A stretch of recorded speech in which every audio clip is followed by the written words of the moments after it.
bit the sensory creativity is This one's about getting wandering through the epitome of existence. I'm gonna go where the words me and you rock. He sings a deep-throated songbird lullaby of the blues at night. This is Barley Rise!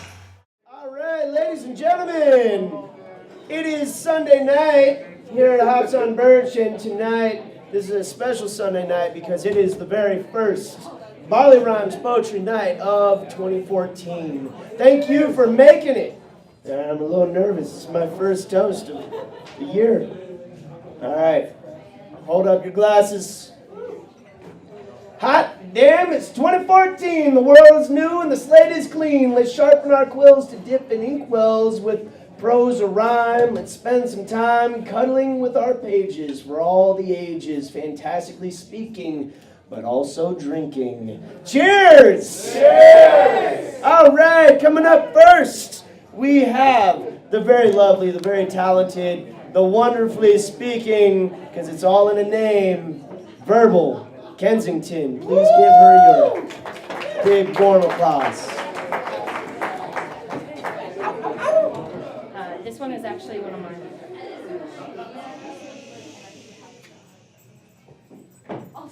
All my life, men have been trying to conquer me, to claim me. It leaves me feeling unsettled. It leaves me reeling, Wild West style, 2 hands clutched to my chest like the loser of a gunfight, shot to the heart. I've got a golden star pinned to my breastplate like a shield. Its reflection used to be astounding, but it's getting kind of dented.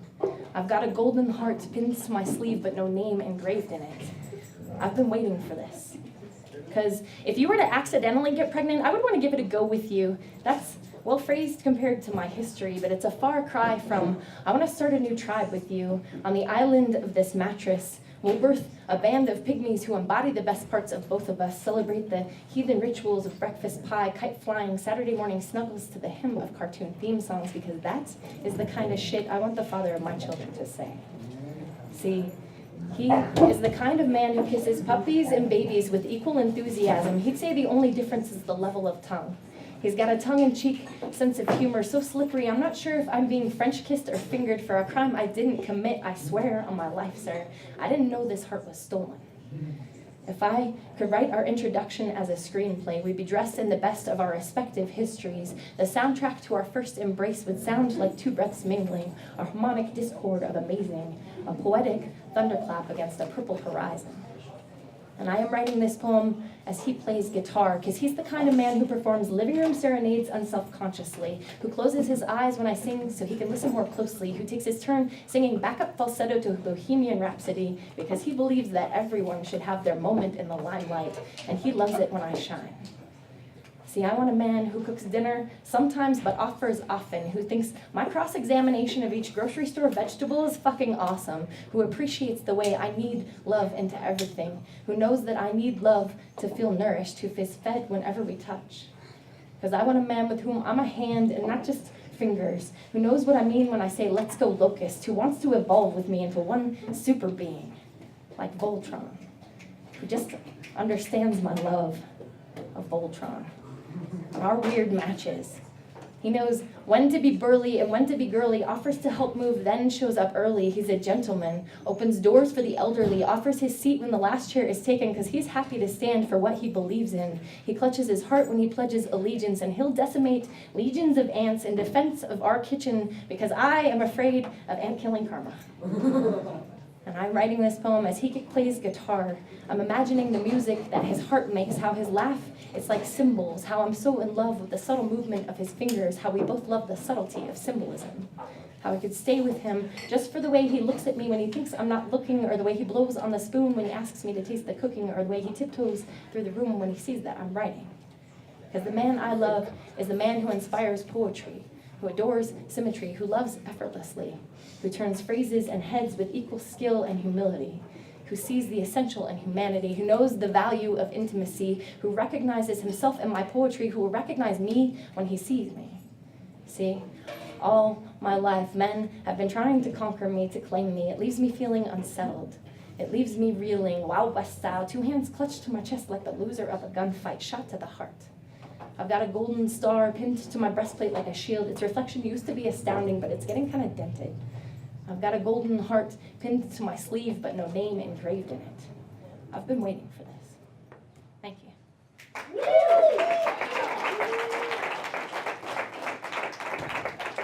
What's up, everybody? Thank you again for coming out tonight to Barley Rhymes. Just a quick note. So we do have on tap tonight's brew of the night is the Pie Hole Porter. So normally $4.50, $3.50 for you guys tonight. So make sure if you like porter, or even if you don't, try it, order one. And then we have 27 other beers on tap tonight. So we got some great stuff on tap tonight, including the Santan spiced beer. Yeah. And also, what's the IPA of the night tonight? Ian? The Green Flash? Green Flash West Coast IPA. West Coast? Yeah. I can't even throw the W up. It's as much as I can give. West Side? I'm sorry, I'm not very black, I'm sorry. All right, so enough said. Next, coming up, we have someone I'm excited to hear. I don't think I've heard him read here before, but I think he has, though. Everyone give it up for Vincent Vega. Where are you, Vincent? Get up here, buddy.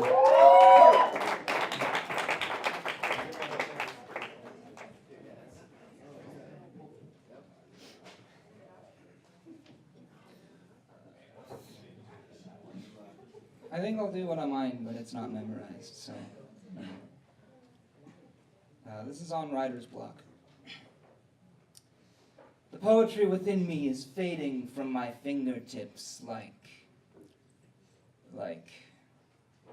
And see, I don't even have metaphors anymore. I just have misplaced thoughts, darkness, confusion, hesitation, guilt, and frustration, and unrequited decisions. Invisible epiphanies are mocking me. Sometimes I spend nights sitting at my desk, idling for inspiration, and it never comes. To call it writer's block would be misleading, because at least with blocks I can build things. No, this is more like a writer's dam, filled with chunks of friends and life and feelings that are blocking out all my inspirational rivers of friends and life and feelings, just waiting to flow out of me onto a page. Sometimes I feel like behind some wall is my purple-eyed creative side, singing hymns too quiet for me to hear.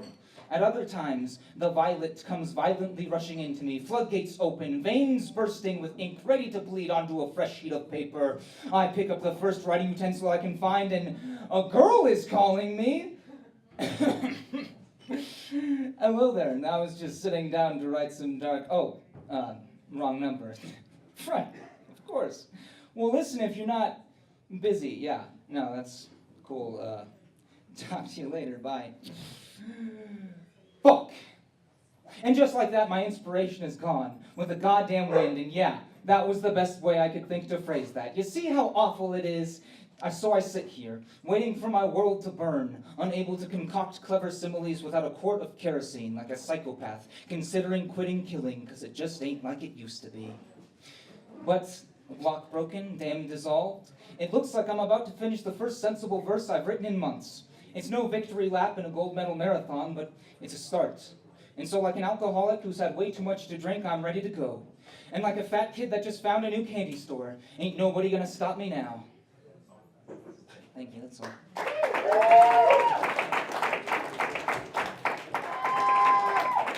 All right, before we move on, I have a sheet of paper here. And on this sheet of paper goes a random word. Any word you want to put on there should go on there. Use your imagination, because later on we're going to do something really spectacular with it. All right, so coming up next, to be followed by a beer break, in which time you will get to like hoot and holler and, I don't know, make out in the corner or something. Next up is Evan Dissinger. He is a talented coach.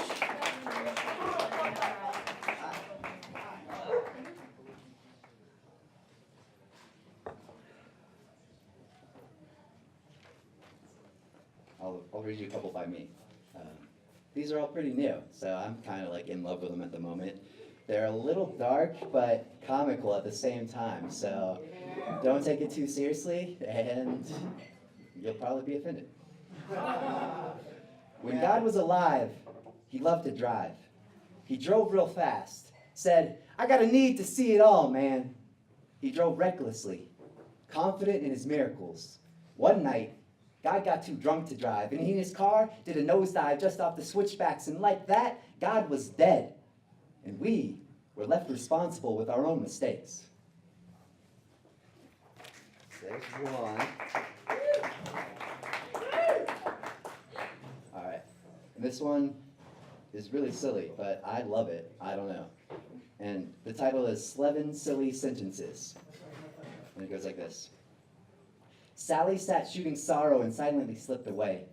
Lucy liked language and laughter but lost her mind. Edward enlisted. His tomb was erected last Easter. Vincent views value differently than viciously vandalize the church. Evelyn, she eats enlightenment to escape reality's excitement. Nicholas needs a nightlife, lost his thumb in a knife fight. 11 silly sentences stood silently on a firing line, all of them destined to die in horrible ways due to evil things. They all sang the blues, sang, the devil wears a red dress and smokes clove cigarettes. They all believed they'd go straight to hell, and they did. We all die alone.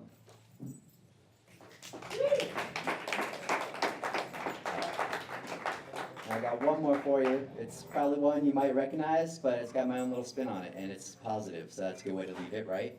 On a good note? All right.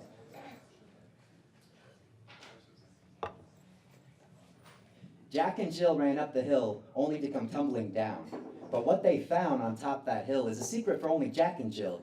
Because you see, what Jack and Jill found on top that hill is of neither touch, taste, or sound. For what they found on top that hill, or what they found, or what they found. Thank you all.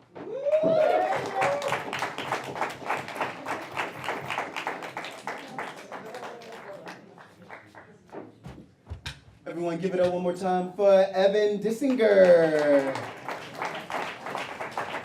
I'm so used to just saying evil Evan. Can I still say evil Evan? Okay, but he's not evil. All right, everybody. Beer break.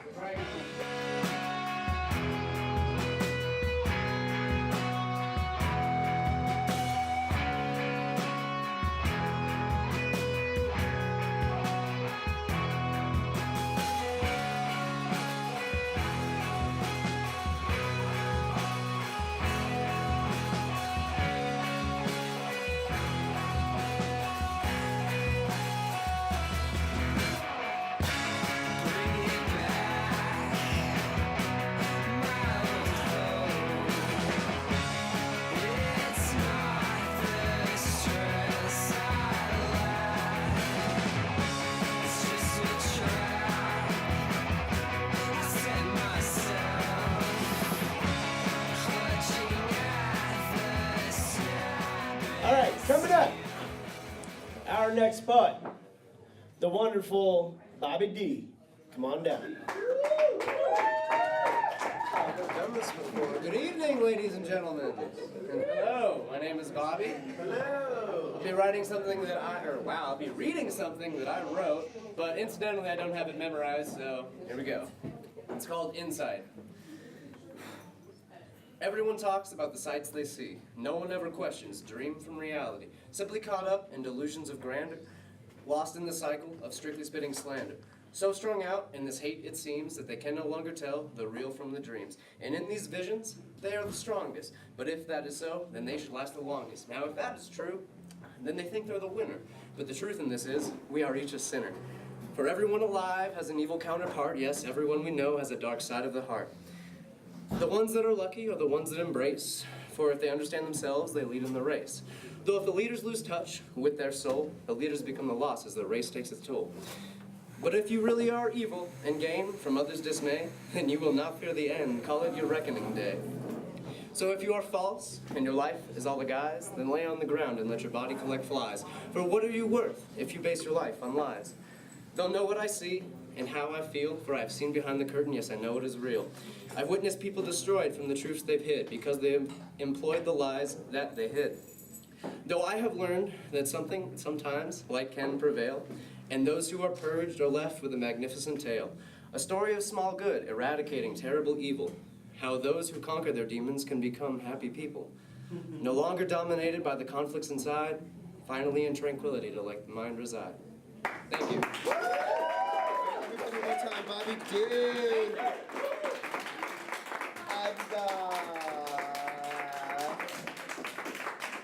You guys ready for a little bit of spice? Yeah? Yeah? All right, give it up for Spicy Jack. Spicy Jack, get on up here, buddy.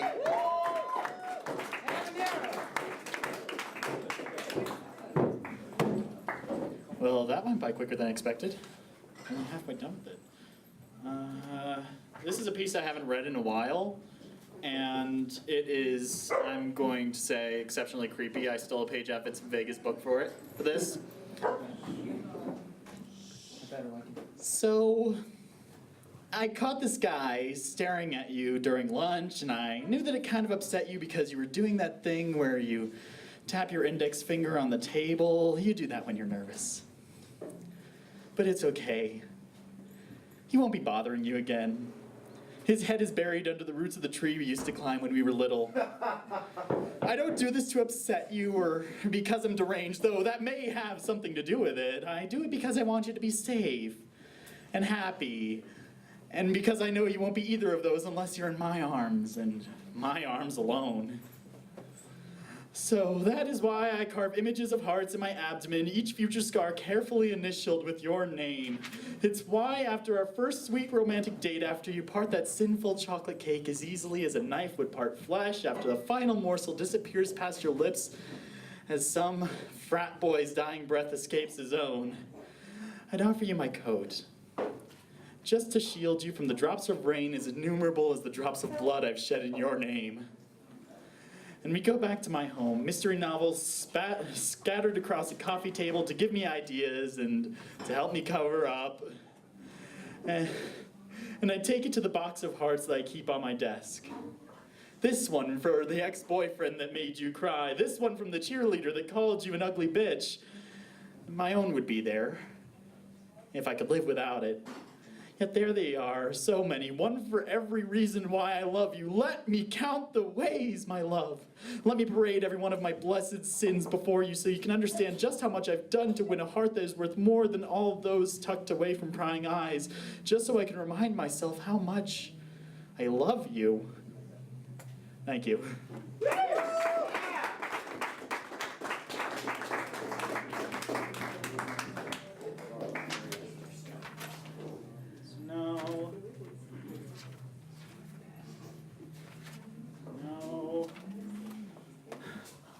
Okay, now something that's hopefully better dark comedy than that. This piece is entitled Tim McGraw, and it's about what I wound up doing after I broke up with my girlfriend of a year this past summer. 16 hours after what could be considered the most cataclysmic event of my love life so far, I figured some self-harm was in order. Not the cutting type of self-harm or abuse of drugs or alcohol or any other type of agony inflicted on the self that pops to mind. Instead, I decided to set up a Tim McGraw Pandora channel. Now, the McGraw fans in the audience are thinking, why is that a bad thing? But the fact of the matter is that I fucking hate country music.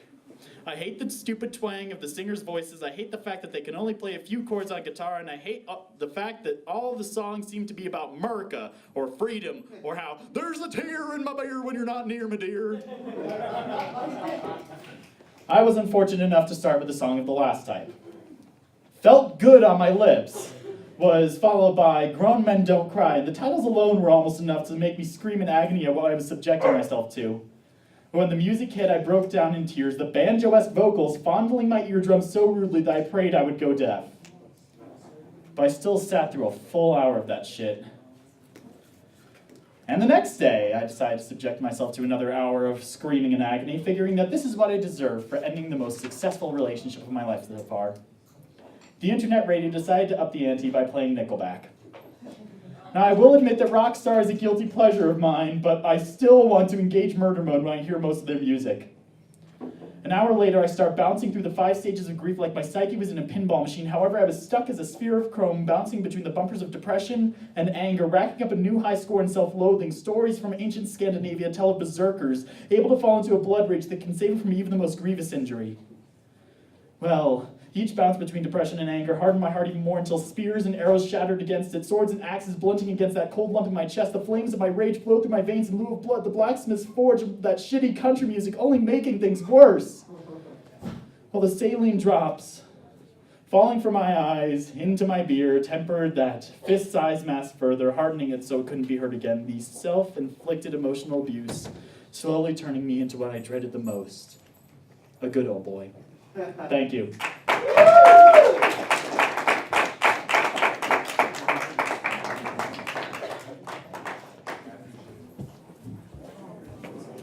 All right, that was awesome. Spicy Jack, ladies and gentlemen. He's like Tabasco sauce for my ears. All right.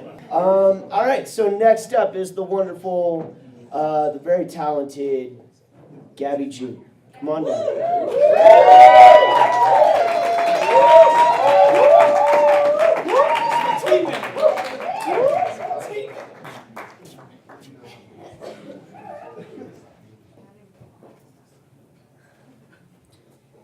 You said, I want to see you naked. Thoughts slipping carelessly out of your mouth as if my line was drawn in the temporary or shoreline sand. No concern for the person I said I was. I never told you that you made me feel frozen.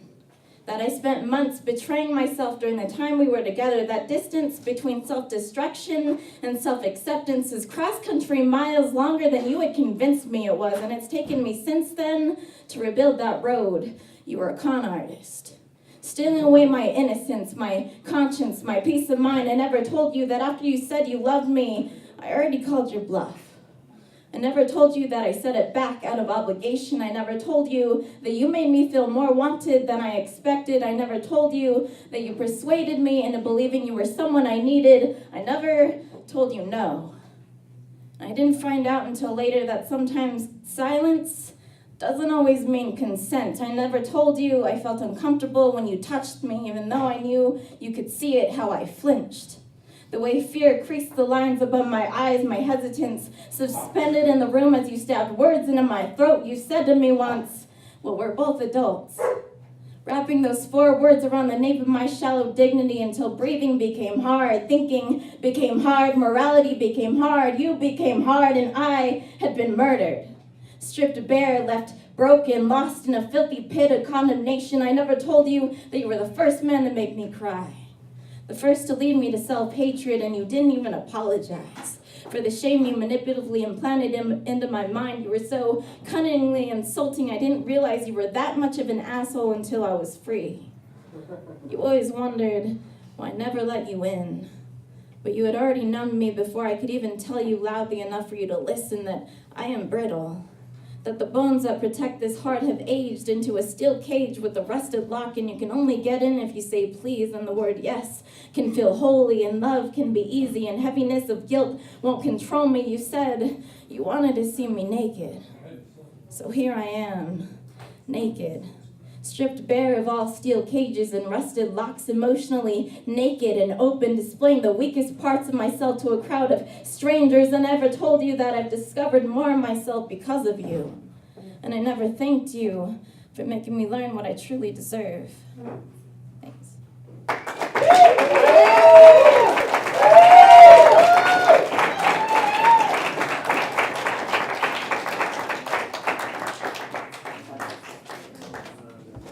One more time for our Nikki Giovanni Award recipient. In case you don't know, that's unassuming badass boat. No, everyone please give it up for Zachary J. Where you at, Zachary?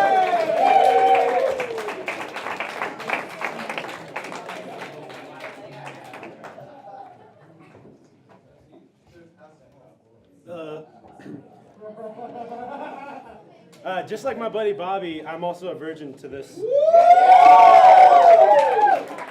Everyone looks so much better looking from up here, I just gotta say that.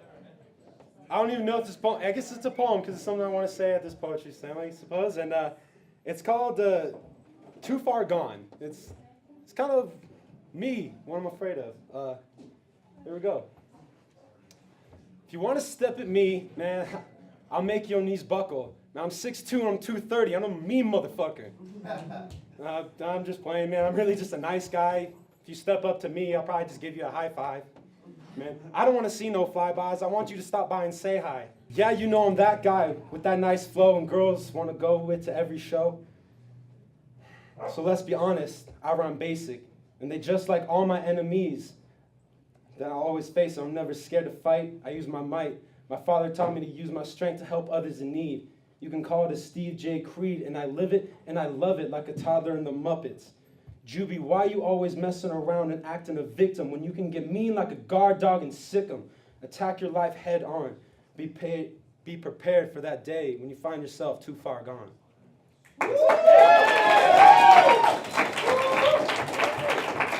That is one tall virgin.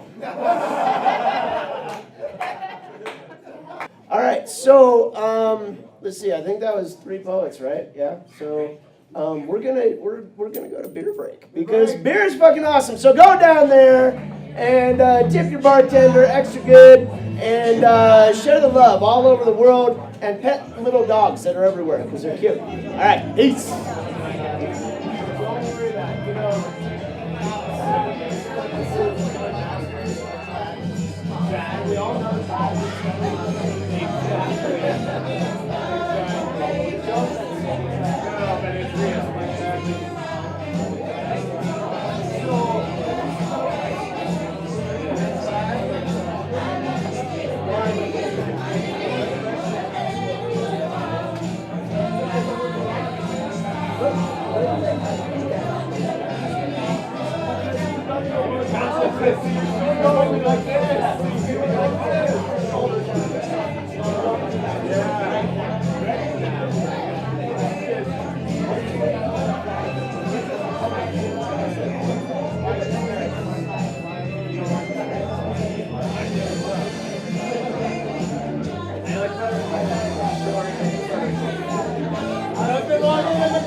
See that?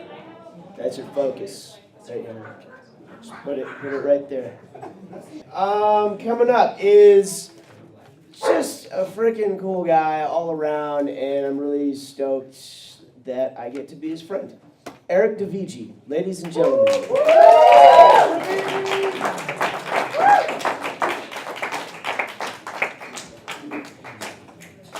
The feeling is mutual, Ian. I'm going to read a poem by one of Ian's countrymen named Arthur William Edgar O'Shaughnessy. That's a name. The poem almost does not live up. It's a great poem, but that is one hell of a name. It's from, if you can guess what movie this is from, actually, I'll give you $1 million. Or I'll give you 10 Eric points. So this is by Edgar William Arthur O'Shaughnessy. We are the music makers, and we are the dreamers of dreams, wandering by the lone sea breakers and sitting by the desolate streams, world losers and world forsakers upon whom the pale moon gleams. Yet we are the movers and shakers of the world forever, it seems. Willy Wonka. John gets 10 Eric. But he says a lot of quotes in that movie, and I found a website that cites all of them. And you can find some really cool poems by watching Willy Wonka. And that's it, really. Thanks.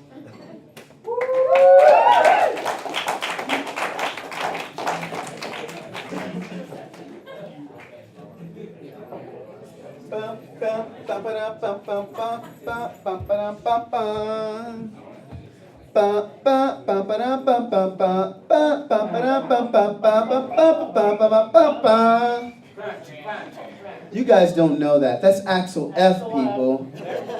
Beverly Hills Cop. You. All right, everyone. With that said, hey, no hecklers. All right, hey, everyone, please give it up for the best bearded guy I know. Ian Kersey. Ian, get your butt back up here, man. You knew Axel F, didn't you? Yeah. Oh, yeah. All right. So, continuing with let's just write something and see how it comes out. I was thinking about what it's like when you're like 14 or 15 years old and you have a crush on someone and how like exasperating of an experience that is. So, this is what I remember. I think I wrote it better than what I used to write then, hopefully. I'm sorry. I'm not sure I should say this until I can think it without sweaty palms, but I want to buy you flowers. I keep stealing glances and praying that you don't notice, but also hoping that you might be stealing your own glance at me, which is both horrifying and triumphant. With monkeys in my stomach and flames on my cheeks, I smile and tremble through my legs, just hoping to be a nice guy who finishes first. Because I can't be proud to be a douchebag, but if I could just link arms as we walk anywhere,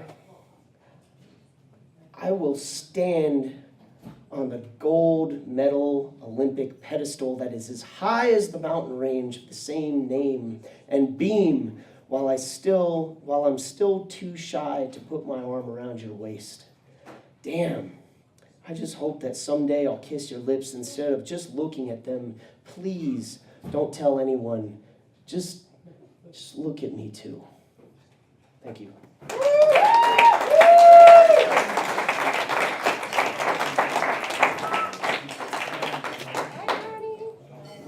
All right. Bye, John Q. I'll miss you.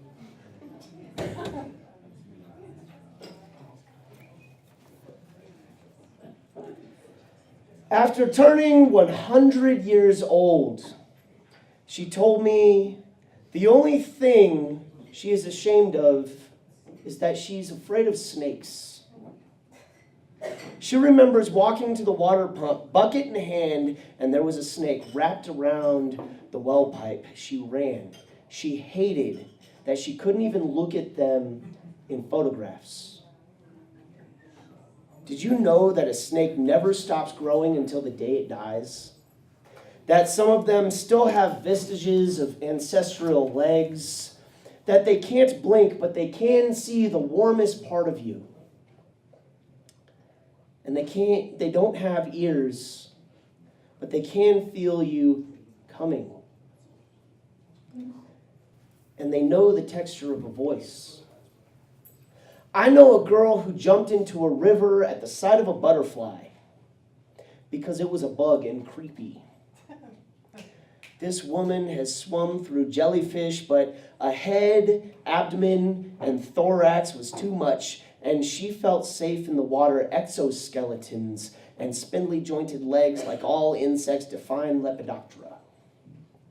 But they are lifted by wings that are not any color at all, but reflect the brilliance of the spectrum beyond what we can sometimes see, through tiny scales that can be obliterated by a finger's gentlest touch.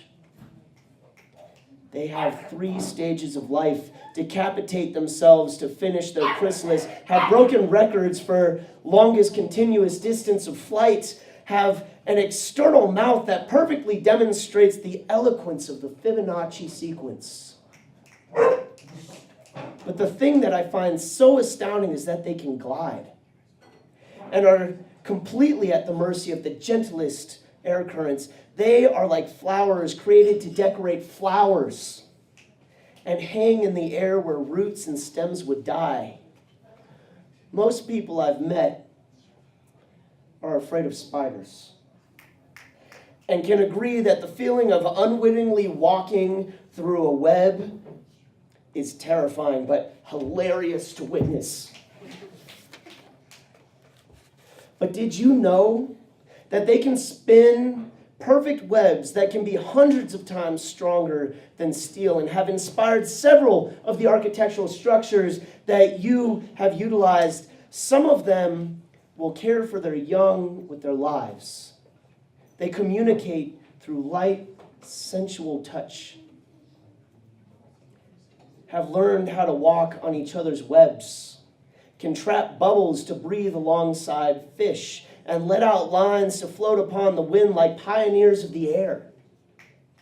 Did you know that the creatures we fear are the owner's manual of humanity? And they live our dreams every day. Thank you.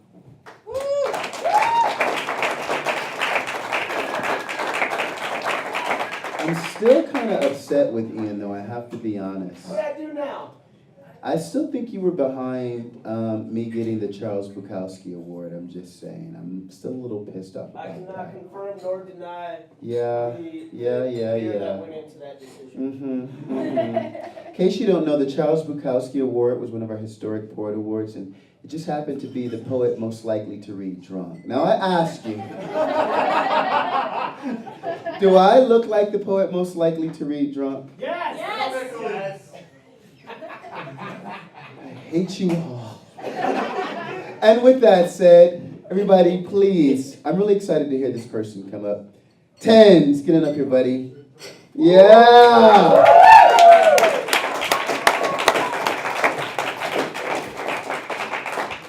All right.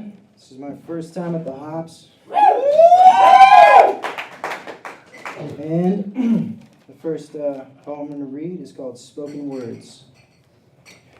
Spoken words, procedures, enslave proceeds, as I'm stuck in the tar pits of a confines, shedding the bricks, collapsing walls, falling through the minds of those willing to listen, to a voice among voices, to feel a poet's rage, to spill raw truths that burn the face of deceit and lies, and share a dream, hit the stage, but in doing so, give a beautiful message that stretches the poet's elastic feelings and plucks them to a pretty tune.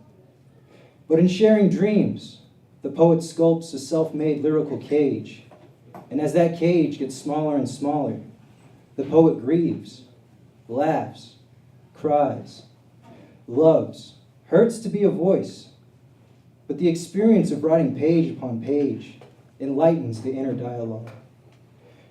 To run to the edge and fly. The greatest question we can ask is why? Why must I be? Why can't I see? Why can't I feel? To find that release, to live. To cut the veins and bleed red ink and forge our hearts in the form of a story. Not a lesson, but a story. Step into your fairy tale. Fill the Holy Grail with essence of your will and feel. Steel black the flame of the written word and let your voice be heard.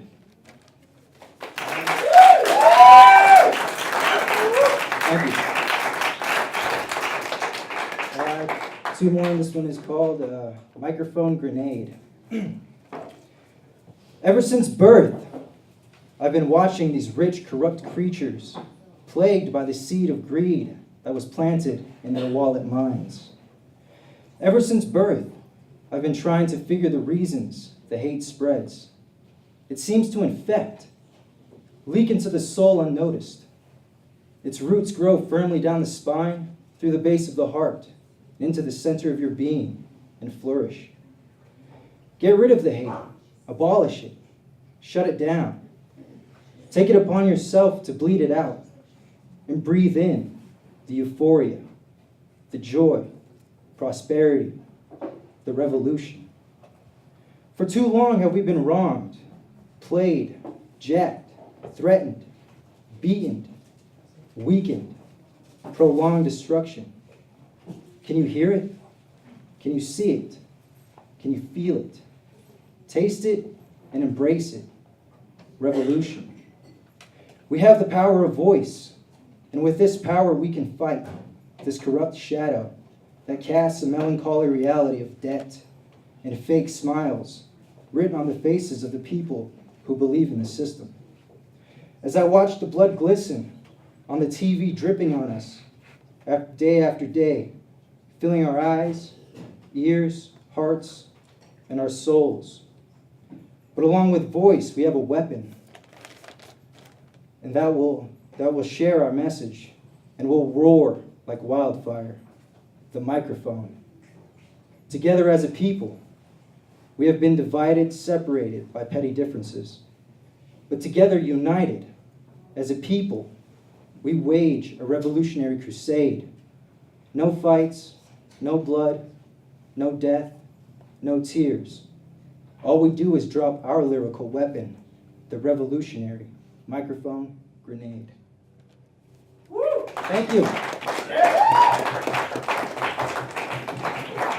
And this one's a little darker. I wrote it in my despair. It's called Blocked by Thoughts. As I lie thoughtless, intimidated by thoughts, is this rotting personality of mine. O dreary wonder lay the murky waste that was once a glimmering light of what I could have been. The waste, leaking trails of withered silences when I should have spoken. Speaking the silence of the spoken, as the last pulse of light winks its goodbyes. I am entombed in this rotting personality of mine. Thank you.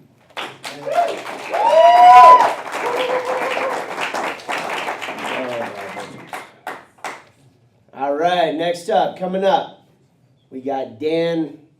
I can't read what the last part of that is. Dan, there he is. This guy makes a mean barbecue. I'm going to lead this off with just saying my grandmother's funeral is in about 11 hours. And unfortunately, circumstances led to me not being there. But this is based off of something that she once told me. And it's the reason why she was what she wrote, everything. People ask, why I write? Loaded question. The answer is I fight for the use of this great ability to communicate with others. I write to form a picture in your mind of a feast more beautiful than you can ever find in real life or an imaginary one. To say something is 20 stone instead of just a ton. I write to be able to call someone a cad and droll instead of a shithead and just let that take its toll. To call a woman gorgeous as a clear sky instead of whistling as she walks by. To look and describe in the smallest way the room that I am in instead of being at a loss of what to say. To be able to tell the difference between a mug and a glass, between a cordial and a beer, or, whatever might pass. To write is to see beauty in all its forms. To cast aside these ridiculous social norms and say how you truly feel instead of making small talk over a meal. It is because of this art that I know how to say that I am here even though my grandmother has passed away. She loved the written word more than I, and this would just bring her to a sigh. We may see a stranger across a crowded floor, and the love in your heart asking for more. The words you know can flow through you, and you could tell her things that only you knew. Writing is a safe house, a place of truth, a place where a stranded man finds a phone booth. Sharing it is your choice, to say it aloud or to hide your voice. Remember, everyone has a right to be heard. Every whisper, every word. Let them be your own. No one else. Don't just shout them down wells. Why do I write? To give you hopes and dreams. To show you all that everything is not as it seems. To create a picture old and new. That is why I write. Now why the hell don't you?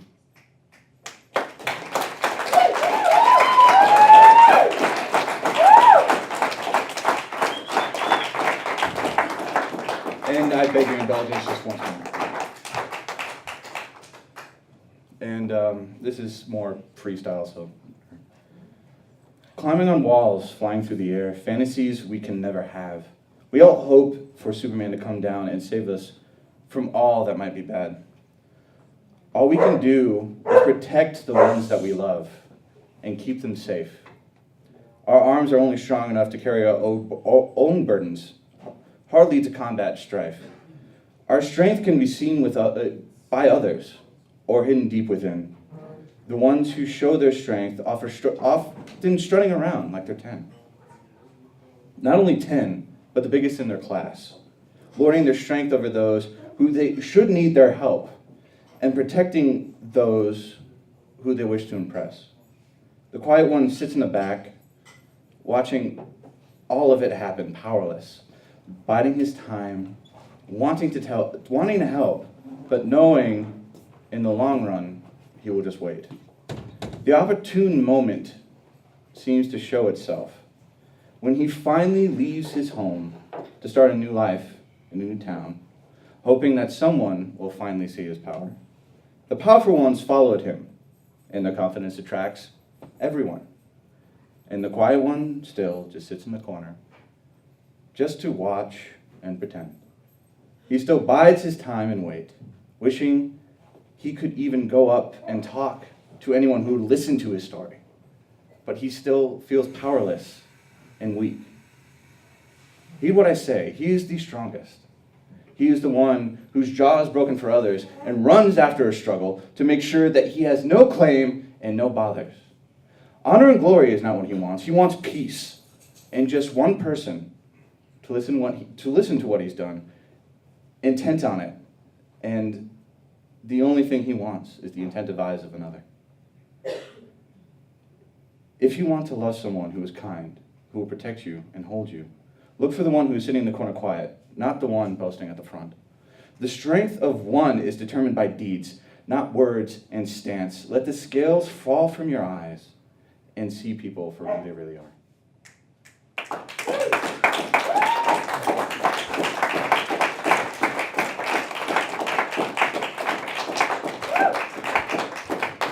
One more time for Dan, everybody.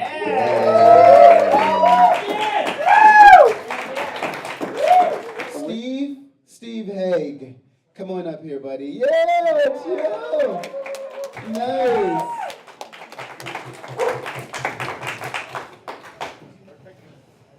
First time. Yay. So I heard about this from Fire Creek and heard the differences between their poetry and this one. And I thought, that sounds interesting. I think I'll go check that out. But then I was early and it wasn't starting, so I went walking around and I ended up over at Charlie's and I wrote this. Nice. So another thing I want to say before I go, we had a nice conversation about authenticity versus this sort of weird place that I and he have sort of gotten to about the second guessing being something greater than self, some weird thing about pleasing others.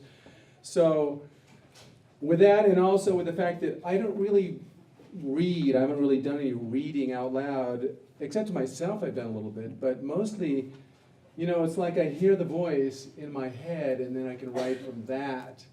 And so I don't actually have to talk. I sort of like not using all this apparatus. You can just sort of hear it in there, and that's kind of nice to put it through just hearing it. So this is kind of weird to actually try to talk it.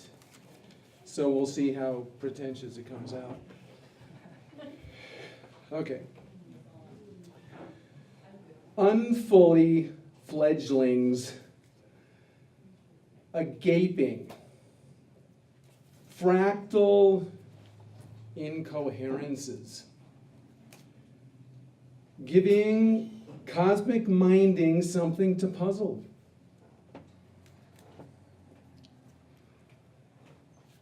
Monster other.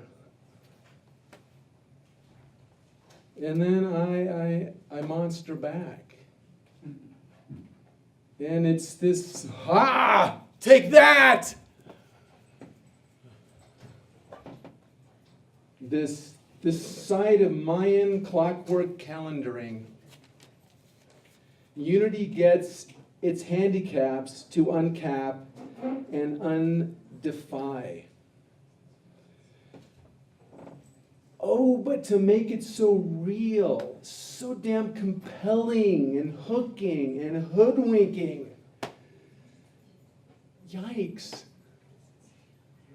But God, the relief from previous eons making way for something next.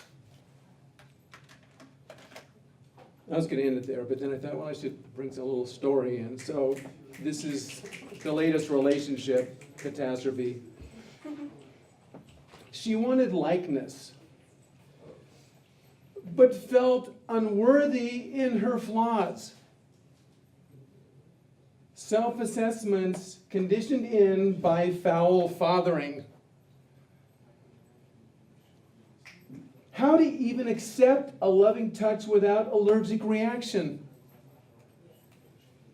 Recoil so well defending.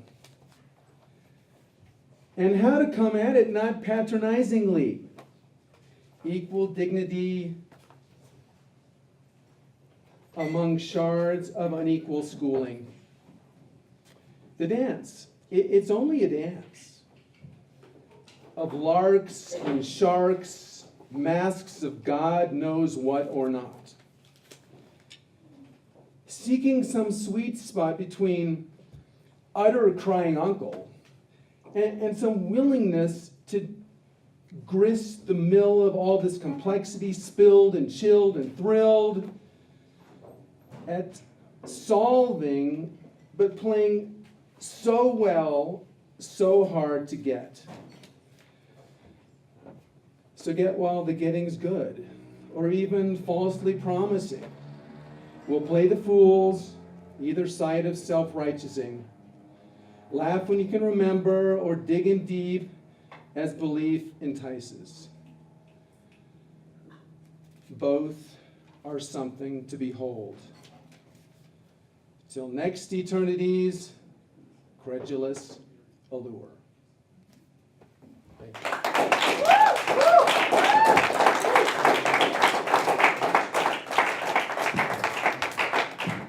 Oh my God, we have so many virgins tonight. Massive round of applause and hearty handshakes to all those people who were so brave to get up here for the first time. It is really tough to do that. So give some handshakes out. It's really awesome. Also, I want to give a big thank you to Paper Rocket. They've been here the whole time. Doing awesome. And they're just genius, beautiful filmmakers, and I am humbled by the work they do with us and for us here at Hops on Birch for Barley Rhymes. We had a piece of paper go through here. It turned into an exquisite corpse of type, and it is now going to be made into a poem that everybody here wrote. So, Khalif, my brother from another mother, come on down here. And tell us what we said. Wow, my voice is cracked. One more sip and then we'll go.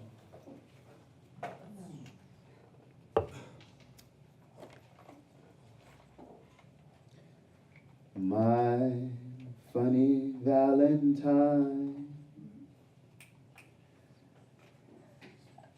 stay,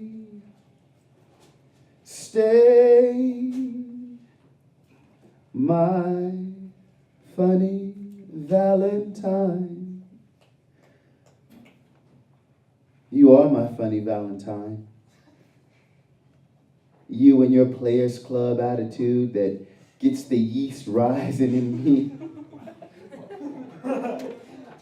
Makes me want to grab a pint of beer and just say,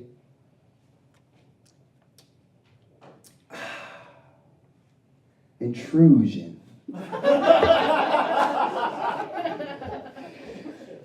Into that secret, sacred place deep in my heart that you stomped on.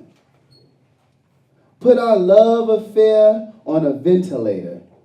You, not me. I'm still in the euphoric stage. Smelling your hydrangeas that are actually coleslaw.